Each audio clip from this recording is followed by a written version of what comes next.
कैसे हैं मेरे दोस्तों। एक बार फिर से आप सभी का हम स्वागत करेंगे आपके अपने YouTube चैनल ज्ञान विद सचिन में। तो दोस्तों बीटी सेकेंड सेमेस्टर के अंदर आप सभी को एक सब्जेक्ट देखने को मिलता है जिसका नाम है fundamental of electrical and electronics engineering, जिसे हम शॉर्ट फॉर्म में कहते हैं FEEE। तो आप सभी इस सिलेबस को अच्छी तरीके से देख सकते हैं। इसका पूरा नाम है fundamental of electrical and electronics engineering.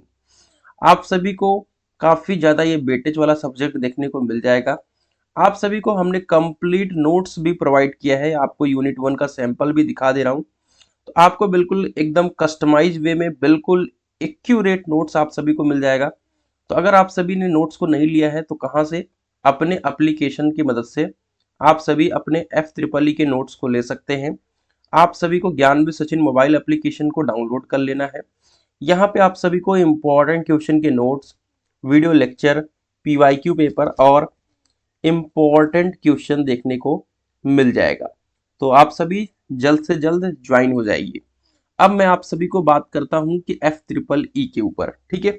तो FEEE को हम इस वीडियो में क्या क्या डिस्कस करने वाले हैं। तो मैं जैसा कि आप सभी को बताया भी हूँ अभी, आप सभी को FEEE के बारे में पूरे सिलेबस का हम लेखा जोखा करेंगे।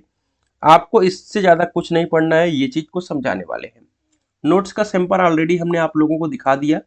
आइए सिलेबस की तरफ मूव करते हैं। तो ये आप सभी का ऑफिशियल सिलेबस है, आप सभी इस ऑफिशियल सिलेबस को देख सकते हैं और टेलीग्राम वगैरह से जुड़े रहिए, ठीक है, जिससे आपको किसी प्रकार की कोई अपडेट हो तो सबसे पहले मिल जाए।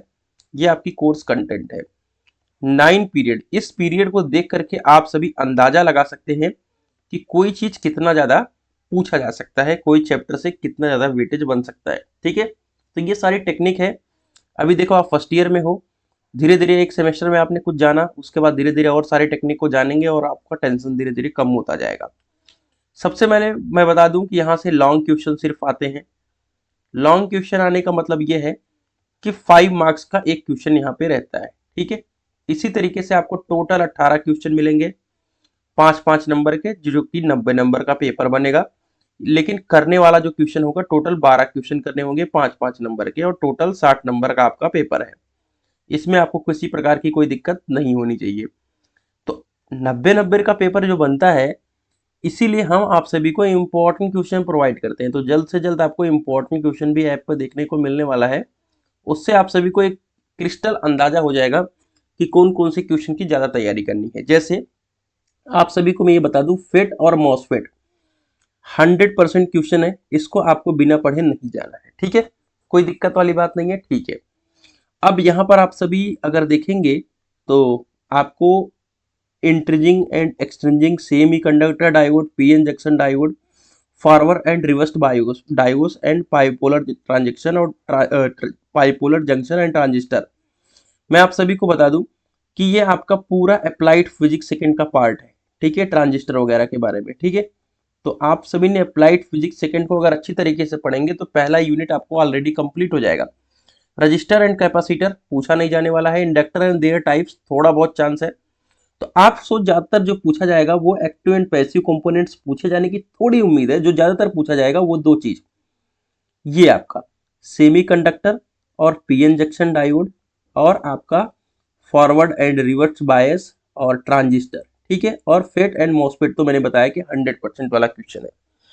बाकी जैसे इंपॉर्टेंट क्वेश्चन आएगा उसको जरूर देखिएगा, उससे आपको एकदम से क्लियर हो जाएगा। यहां पर बात करें तो ideal and non ideal voltage and current source 2 number में टिप्पणी मार्क्स में कभी कभी पूछा जाता है, इसको जरूर पढ़ लीजिएगा। Ammeter, volt meter, watt meter, इन तीनों में से एक क्वेश्चन तो फिक्स है। तो आपको कौन सा क्वेश्चन इसमें से पढ़ना है वो भी मैं आप सभी को आने वाले इंपॉर्टेंट क्वेश्चन के अंदर बताने वाला हूँ। CRO बहुत ज्यादा इंपॉर्टेंट है, इसको भी आप जरूर पढ़िएगा, ठीक है। तो यही 4 क्वेश्चन है जिसमें से 2 क्वेश्चन आपको देखने को मिलेंगे, ammeter, volt meter, watt meter, digital multimeter and CRO। अब इसमें लॉन्ग क्वेश्चन पूछते हैं तो अगर छोटे छोटे क्वेश्चन आपको नहीं भी पता है, जैसे रजिस्टर कैपेसिटर वगैरह नहीं पढ़ रहे हो, इंडक्टर वगैरह नहीं पढ़ रहे हो, फिर भी आप बड़े क्वेश्चन पढ़ करके अच्छा नंबर लाओगे, ठीक है भैया। आइए इसी के क्रम में यूनिट नंबर 3 की तरफ चलते हैं।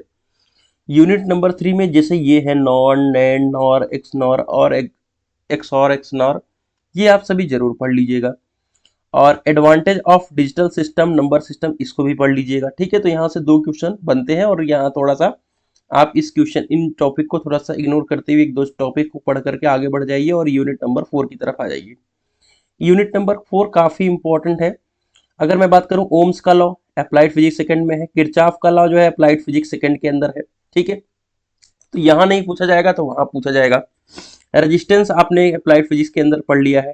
ठीक है, अब यहां पर आपको ज्यादातर जो चीजें पढ़नी है वो आपको, ठीक है, एमएमएफ पढ़ लेना है, मैग्नेटिक फोर्स, फ्लक्स भी अप्लाइड फिजिक्स सेकंड में है। ठीक है, बीएच कर्व काफी इंपॉर्टेंट है।